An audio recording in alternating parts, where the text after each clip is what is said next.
Hey, it's Michael Mills. I'm one of the founders of Business Design Corporation. And as you know, we are the developers of the TouchStone Business System. When we are working with entrepreneurs and business owners and all sorts of small businesses to help them create a process-dependent business, we walk them through a step-by-step plan. It's a well-used, well-experienced plan that works every time. And one of the steps in that plan is to begin identifying or naming all of your processes. We're not trying to write the processes in this step. We're just really trying to name them. So when I start in on this process, I'll ask people just to get started, get those thought juices going. What do you do to generate new business? And almost always people say, well, we get referrals. You know, we get lots of referrals.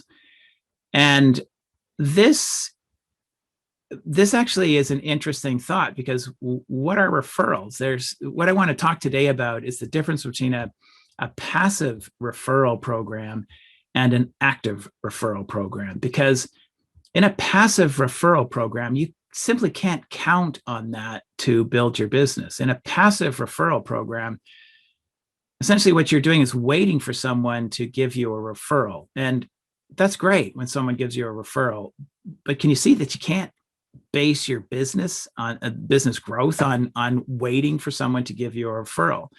So in today's presentation, I want to talk about what is an active referral program. And I just recently wrote a process that if you have a TouchStone account, you can download this process. And if you don't, you can email me and I'll send you a document with this process. So feel free to email me that.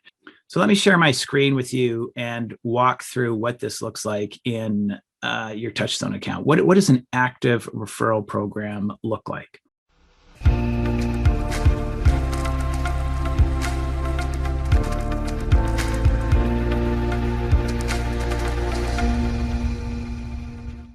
Okay, so I'm going to log into my TouchStone account.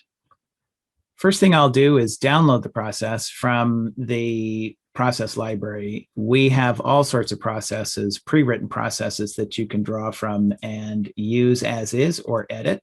I'm going to go down to here, the R's, and I think I'll put this in my advertising generating leads sub-function.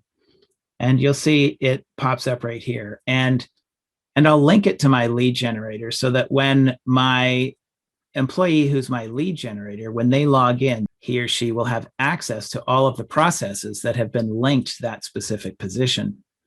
So here then is the referral and testimonial process. Let's talk a little bit about the exit interview first. The exit interview is to be done at the completion of a project schedule. You want to schedule a time to follow up with the client and ask them to comment on your company's performance. So you're checking in. What was their experience? So you contact the client just prior to or just after the completion of the project or service. And it could be an email, a text, or telephone call. And in fact, right here, we have a sample email that you could copy and paste into Outlook, into Gmail.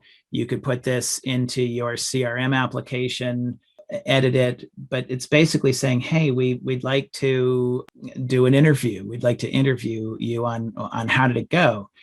And then you'll schedule the follow-up call using Zoom. We recommend doing a recording of this, as you'll see in a minute, because you can use these testimonials, these sound bites later on in your advertising. So you'll schedule the follow-up call using Zoom, and you'll let the client know that you want to capture this experience because it helps you build the quality of what it is that you do. So not only do you want to use it in marketing, with their permission, of course, but you can use this for training.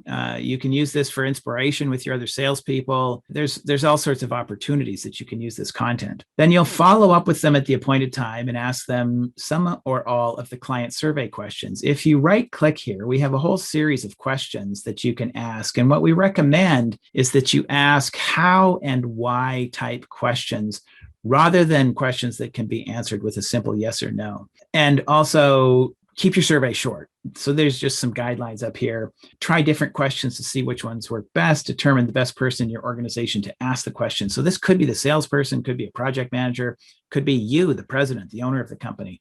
Who's going to ask these questions? So we've got a set of questions here that you can ask. I wouldn't ask all of them, but ask some of these and be consistent.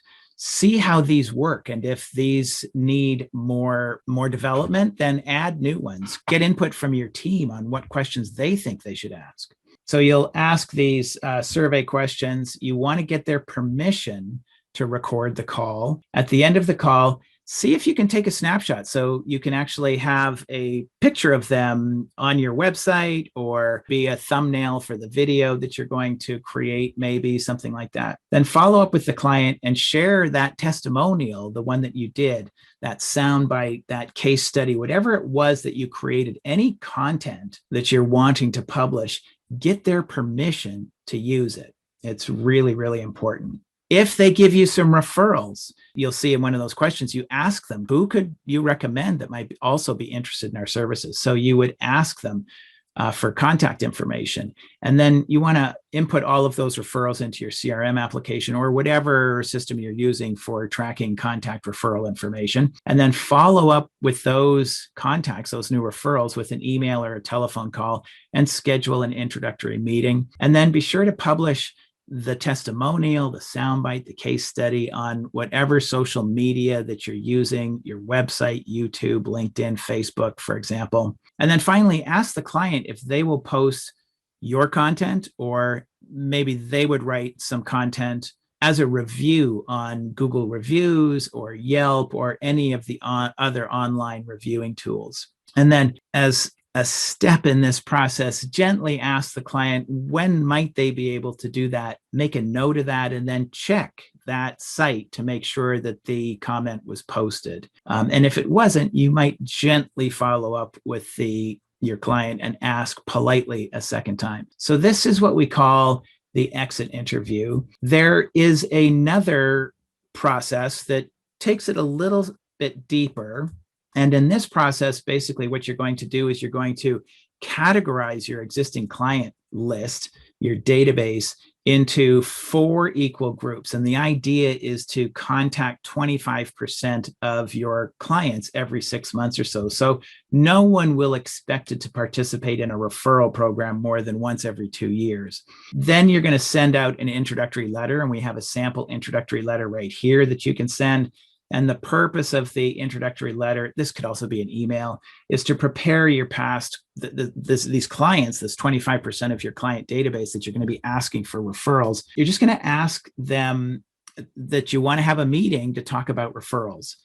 And then you want to be sure that your CRM application is tracking which clients are sent letters, and then schedule up a follow-up call a few days later. And then you start calling who was sent the intro letter. And we have a whole script for what you can use right here. So if you actually reach the client, if you hit their voicemail, if they got your letter or your email, if they didn't, all that information is right here that you can use when you're working with them. And then you proceed through the call following the steps in the exit interview, which was the one we just looked at, this process right here. So this is a great process to actively go after referrals. And if you're doing a quality service, delivering a quality product to your clients, they will give you referrals. And now you can actually grow your base. You can count on growing your business from these referrals because you'll have some experience. This is a consistent method for following up with referrals,